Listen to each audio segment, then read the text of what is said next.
Hi guys! For today's video nga namin, kami ay nagkaroon ng isang biglaang lakad o biglaang swimming dito sa lugar ng Wawa na Subo, Batangas. And ang napili naming resort ay itong Canyon Cove. Ito ay isang hotel, spa, and resort. And ito, nag-check-in na yung aking pinsan para sa room na aming makukuha or sa aming pagsistayhan na room. Hindi naming bed dito ay 2 bed, then may extra bed na isa. Masyadong malaki para sa amin 5, pero okay na din. And ayan, nag-decide kami na kakain kami sa labas for dinner na. Kasi anong oras na din, and bawal kasi magdala doon ng lutuan and everything na pwedeng magluto, bawal. Kailangan ay yung pwede lang ay mga chips and snacks. Bawal ka magdala ng mga ibang food, which is kailangan mo magbayad doon sa front desk nila. So ayan, check nyo guys, sobrang ganda talaga dito. Sobrang nakaka-relax talaga siya guys. And ayan, check lang namin yung mga view. And tapos nga namin i-check yung mga labas yung sa beach. Ay nag-decide na rin kami na pumunta sa bayan ng Nasugbu para kumain doon. Diyan lang kami kumain sa may inasal. And yan, di na video yung pagbalik. Pero ayan, check nyo na lang guys. Super excited ng bata dyan. Sarado na si Lynn! Yellow green. At ito na nga guys, magsiswimming na nga kami. Para kahit papano, no, masusulit namin yung isang gabi. Kasi bukas, ang checkout namin is 11 a.m. Kailangan makalabas na kami.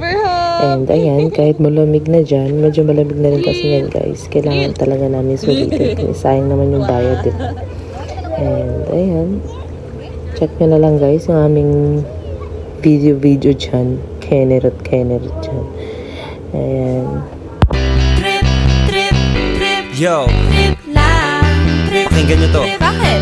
Trip lang. Trip lang. Halika na naramadali ng talaga. Pangako pagkatapos humihinga ka padali na pare magliliwanag na kung di ka sasabay maiiwanan ka. Ang isip ay wag na gawing pang dalawa, dahil isa lang ito. Ang gusto lang naman ito ay maging masaya. Para di ka mabato ay iwasan mo ang pananatili sa isang lugar. Ibig ko sabihin ay huwag ka papasakop sa takot, wag ka papasakop. Kapag nangate, di ka matito isipin mo. Hinipan sa lahat ng karanasan mo dito sa mundo. Bilang tao, gano'n pa rin hindi nagbago. Pinakamasaya yung di pinlano. Kasi pag di mo ka alam, di makakapagpero. At pagtapos nga namin mag-swimming, eto, hindi na makausap yung batang mabait kasi lamig na siya. So, hindi ko na rin alam kung anong oras siguro kami natapos. Siguro mga 9 p.m. na siguro yan na natapos kami dyan. So, yan. After namin magbanlaw, ayan, nag-decide kami na mag-movie marathon and konting pampatulog. Syempre, of course, di mawawala yun. And ito na guys, good morning. Ito na yung araw na talaga kailangan namin sulitin kasi hanggang 11 a.m. lang talaga kami. And ito na guys, nagising kami ng mga 6:30 to 7 a.m. na siguro to kasi kailangan namin gumising ng maaga. Gawa ng kasamang breakfast. May kasama kasi kami yung breakfast guys.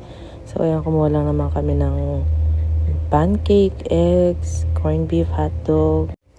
At ito na yung nag-bihis na kami kasi pumunta na kami ng beach para mag-picture lang naman, pero hindi na kami nag-swimming sa beach, pero sa pool nag-swimming kami.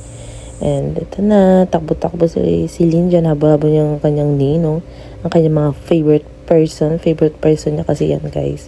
Love na love niya yan ang ninong at ninang niya.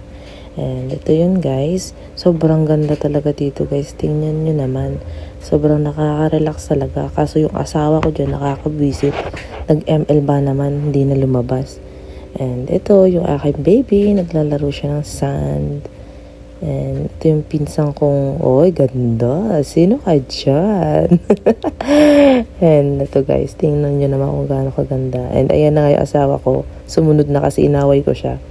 And ito na yung time na pupunta kami ng pool na ayaw niya. And wala kasi kaming kasama na doon, yung daddy at ninong niya nandun na sa pool. Alam, maiwan kami, 'di ba? So, ito na yun guys. Hindi na namin na video yan dyan guys. And ito na yung pauwi na kami. Kailangan namin muna mag-stop over sa isang kainan na pwede namin kainan ng lunch. Kasi gutom na rin talaga.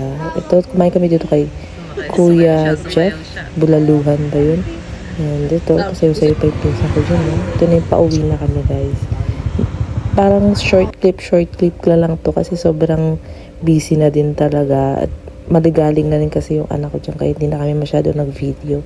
So panoorin nyo na lang guys itong mga clips namin.